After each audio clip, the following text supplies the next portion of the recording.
ఒకే ఒక్క అడుగు దూరంలో బిగ్ బాస్ ఫైనలిస్ట్ లో ఉన్నారు. దివ్య ఎలిమినేషన్ తో హౌస్ లో 7 కంటెస్టెంట్స్ మాత్రమే మిగిలగా 11వ వార నామినేషన్ లో ఈ 7 మధ్య ఏడుపులు గోలలు మొదలైపోయాయి. ఈ నామినేషన్ కి సంబంధించిన కొన్ని వివరాలు ఇప్పుడు మనం మాట్లాడుకుందాం. ఇక నుంచి మీరు ఆడే ఆట, మాట్లాడే మాట మిమ్మల్ని ఫైనల్ కి చేరువ కావాలా లేదంటే వెనక్కి తిరగాలా అన్నది నిర్ణయించుకోబోతున్నాయి అంటూ నామినేషన్ స్టార్ట్ చేయించారు బిగ్ బాస్. అయితే ఈ వారం నామినేషన్ ప్రక్రియలో పెద్దగా ట్విస్టులు ఏమీ లేవు. ఒక కంటెస్టెంట్ వివిధ కారణాలు ఇద్దరిని నామినేట్ చేయాల్సి ఉంటుందని బిగ్ బాస్ చెప్పారు. అయితే హౌస్ లో ఉన్న వాళ్ళంతా సేఫ్ గేమర్సే. ప్రతి వారం అయితే నాగార్జున ఎవరిని కార్నర్ చేస్తాడో, ఎవరిని తిడతాడో మనకంతా బాగా తెలుసు. బట్ ఈ వారం సంజనాన్ని తిట్టడం, ఆమెను హౌస్ నుంచి పొమ్మండం, ఆమె మీరు పంపితే నేను పోవడం ఏంటి, నేనే పోతాను అనడం, చివరికి ఆమె కాళ్ళు ఒక్కటే పట్టుకోలేదు కానీ ఉండమ్మా నువ్వు వెళ్ళొద్దని బతిమెలాడి మరి హౌస్ లో ఉంచారు నాగార్జున. అయితే ఈ వారం నామినేషన్ లో సంజన చేసిన పనికి హౌస్ మెన్స్ అందరూ దానిని నామినేషన్ చేస్తారనుకున్నాం. బట్ నాగార్జున ఏమని చెప్పాడంటే ఈ టాపిక్ ఇక్కడికే ఆపేయండి, మళ్ళీ ప్రస్తావించొద్దని హౌస్ మొత్తానికి వార్నింగ్ ఇచ్చాడు నాగార్జున. దీంతో ఈ నామినేషన్ లో సంజన రీతుల ఆ గొడవ ప్రస్తావన అయితే రాలేదు. షుగర్ సీసాను తలపై కొట్టి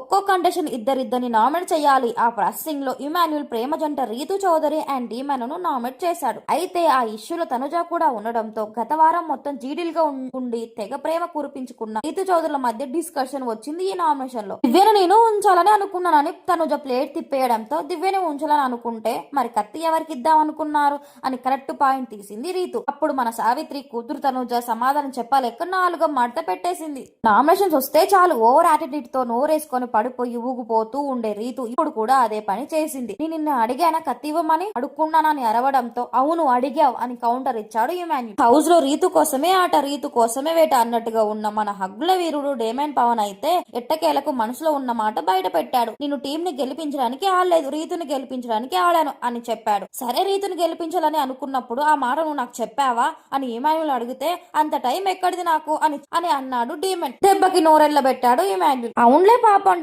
మనకి అంత టైం ఎక్కడ ఉంటుంది చెప్పండి. అటు నుంచి రీతి చూపులు తగులుతూ ఉంటాయి. మనలో కామేజ్ బయటకు వస్తూ ఉంటాడు. వెంటనే పగలైతే ఆ బాత్రూమ్ ఏరియాలకు పోయి రొమాన్స్ చేస్తూ ఉంటాడు. రాత్రి అయితే ఆ సంజన చెప్పినట్టుగా హద్దుకు పోయి ఒకే బెడ్షీట్ పై ఒకే బెడ్ లో తూరిపోతూ ఉంటారు. అంత ఇంపార్టెంట్ పనులు పెట్టుకొని అలాంటి చిన్న చిన్న పనులు ఎక్కడ గుర్తుంటాయి చెప్పండి. ఆ ఇమాన్యుల్ కి బుద్ధి లేదబ్బా. రీతు డేమన్ ఎప్పుడు అంత బిజీ అని తెలిసినా కూడా చెప్పాలి చెప్పులేసుకొని పోవాలని అంటాడేంటి ఇమ్ము. తర్వాత సంజన నా మందుని దాచేయడంపై చాలా హట్ అయినంటూ భరణి నామినేట్ చేశాడు. వేసుకున్న మందులు దాచేసి అది హ్యూమర్ అని ఫీల్ అవ్వడం నాకు అస్సలు నచ్చలేదు. ఎడిసన్ దాచడం హ్యూమరా అంటూ సంజనకి సీసా బద్దలు కొట్టాడు భరణి. చివర్లో సుమనన్న నామినేట్ చేస్తూ అతని తలపై గట్టిగా కొట్టింది రీతు చౌదరి. అప్పుడు సుమనన్న అబ్బా అంటూ నెత్తి బద్దలపై అంటూగా ఎక్స్ప్రెషన్స్ ఇచ్చాడు. సీజన్ 7 లో కూడా అశ్విని శ్రీ కూడా ఇలా అనే రియాక్షన్ ఇచ్చింది. అబ్బా అంటూ విలవిలలాడిపోయింది. కానీ వీకెండ్ లో నాగార్జున వచ్చి గాలి తీసేశాడు. నిజంగా అది గట్టిగా తగిలిందా? అది షుగర్ బాటిల్స్ కదా. బిగ్ బాస్ లో అంత గట్టిగా తగిలే వాటిని పెడతారా? ఎందుకంత బిల్డప్ ఇచ్చావంటూ ఉతికి పారేశారు. మరి